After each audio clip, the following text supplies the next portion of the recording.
His Majesty King Abdullah, His Royal Highness the Crown Prince,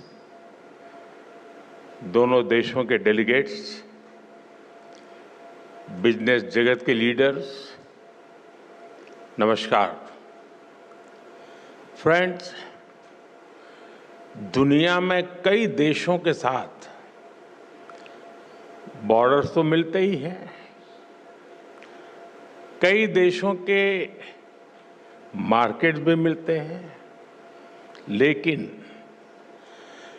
Bharat और Jordan के संबंध ऐसे हैं जहां ऐतिहासिक विश्वास और भविष्य के आर्थिक अवसर एक साथ मिलते हैं। कल ही मैजेस्टी के साथ मेरी बातचीत का सार भी यही था। ज्योग्राफी को अपॉर्चुनिटी में और अपॉर्चुनिटी को ग्रोथ में कैसे बदला जाए, इस पर हमने विस्तार से चर्चा की। योर मैजेस्टी, आपकी लीडरशिप में जॉर्डन एक ऐसा ब्रिज बना है जो अलग अलग रीजन्स के बीच सहयोग और तालमेल बिठाने में बहुत मदद कर रहा है।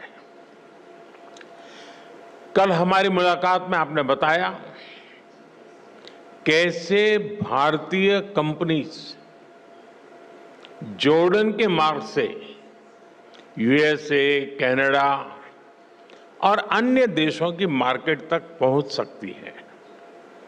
मैं यहां आई भारतीय कंपनियों से इन अवसरों का पूरा लाभ उठाने का अनुरोध करूंगा। फ्रेंड्स, भारत आज जॉर्डन का तीसरा सबसे बड़ा ट्रेडिंग पार्टनर है। मैं जानता हूं कि बिजनेस की दुनिया में नंबर्स का महत्व होता है, लेकिन यहां हम सिर्फ नंबर्स गिनने नहीं आए, बल्कि हम लॉन्ग टर्म रिलेशनशिप बनाने आए हैं। एक जमाना था जब गुजरात से पेट्रा के रास्ते यूरोप तक का व्यापार होता था। हमारी फ्यूचर प्रॉस्पेरिटी के लिए हम वो लिंक्स फिर से रिवाइव करने होंगे और इसको साकार करने में आप सभी का महत्वपूर्ण योगदान रहेगा। फ्रेंड, आप सभी जानते हैं कि भारत थर्ड लार्जेस्ट इकोनॉमी की ओर तेजी से बढ़ रहा है। भारत की ग्रोथ रेट 8% से ऊपर है। ये growth number productivity driven governance और इनोवेशन ड्रिवन पॉलिसीज का नतीजा है। आज जॉर्डन के हर बिजनेस, हर इन्वेस्टर के लिए भी भारत में अवसरों के नए द्वार खुल रहे हैं।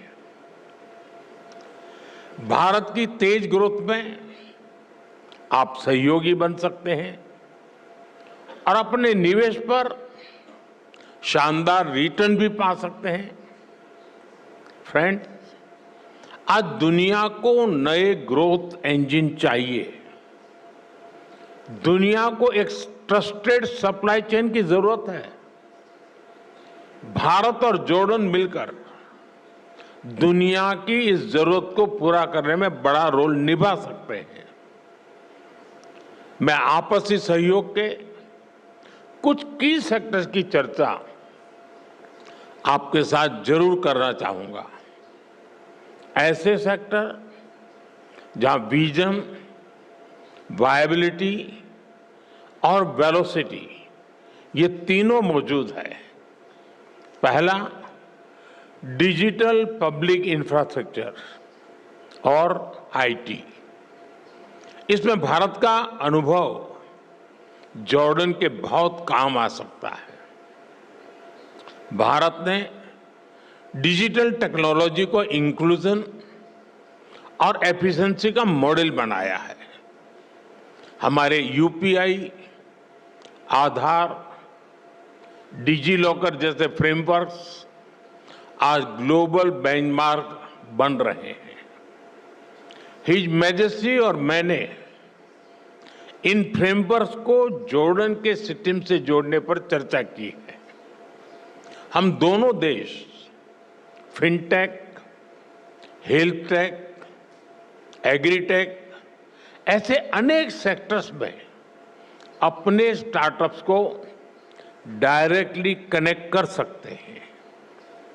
एक शेयर्ड इकोसिस्टम बना सकते हैं जो हम आइडियाज को कैपिटल से और इनोवेशन को स्केल से कनेक्ट कर सकते हैं। फ्रेंड्स, फार्मा और मेडिकल डिवाइसेस के क्षेत्र में भी अनेक संभावनाएं हैं।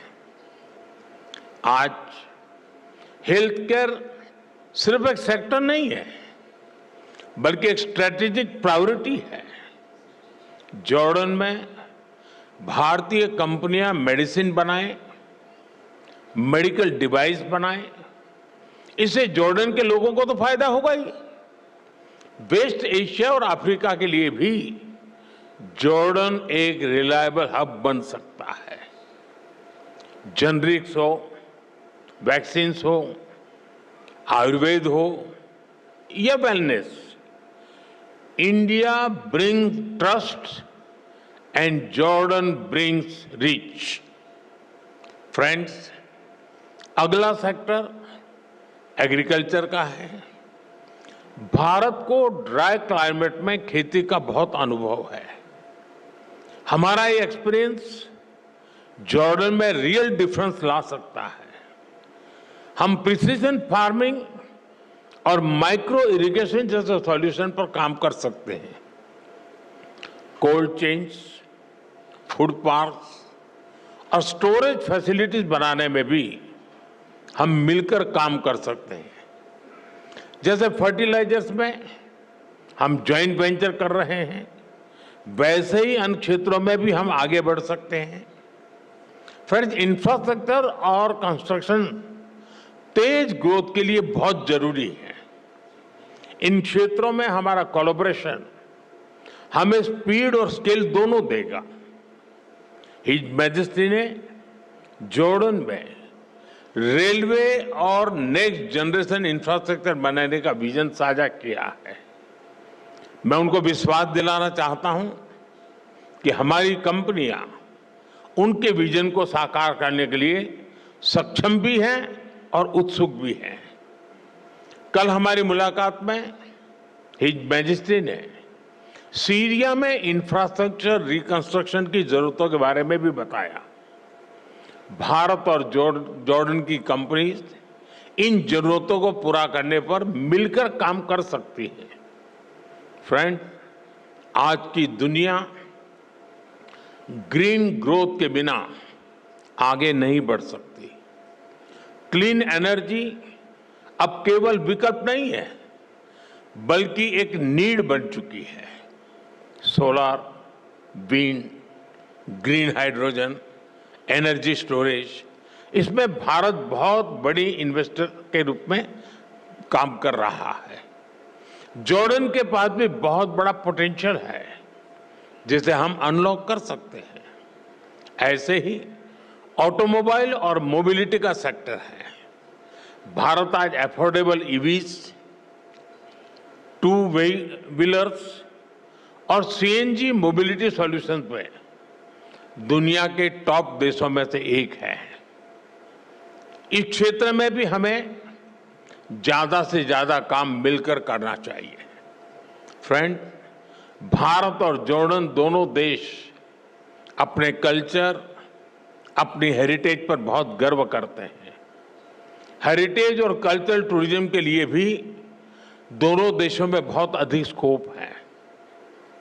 मैं समझता हूं कि दोनों देशों के इन्वेस्टर्स को इस दिशा में आगे बढ़ना चाहिए।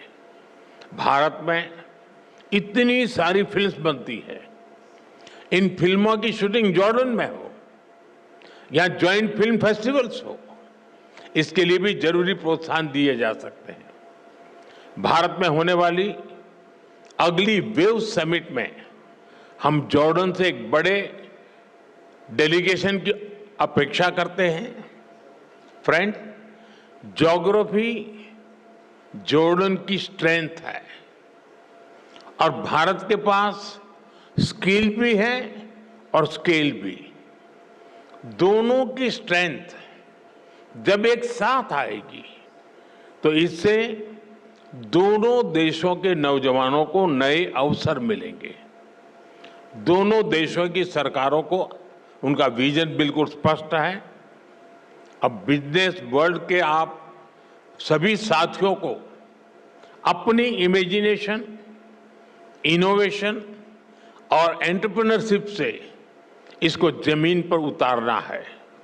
अंत में मैं आपसे फिर कहूंगा, come let us invest together, innovate together and grow together.